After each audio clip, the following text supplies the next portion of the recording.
radiyo ijwi ry'Amerika ivugira i Washington DC mu kirundi n'ikinyarwanda, mudukurikire no kuri wa#, radiyo yacu voa.com, Facebook na YouTube ni kuri VOA radiyo yacu. Mwe mwese muri mu bitaro, abarwariye ahantu hatandukanye, abari muri gereza, impunzi, mwese turabazirikana, turabifuriza kubona ibyiza muri uyu mwaka mushya w'ibihumbi 2020.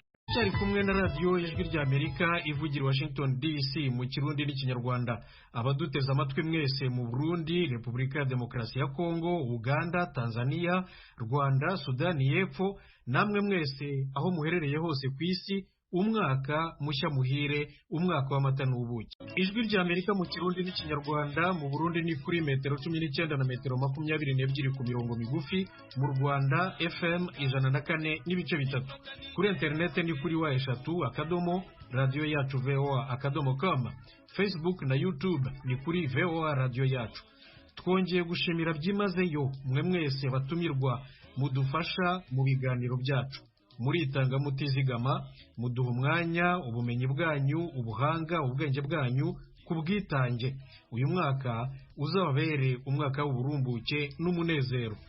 Namwe banyamakuru b'Ijwi ry'Amerika mu Rwanda, Repubulika ya Demokarasi ya Kongo, Uganda, Tanzania, Kenya, banywanyi b'Ijwi ry'Amerika muri aho ngaho mu Burundi, mutuma tugera ku makuru yaho. Bonane.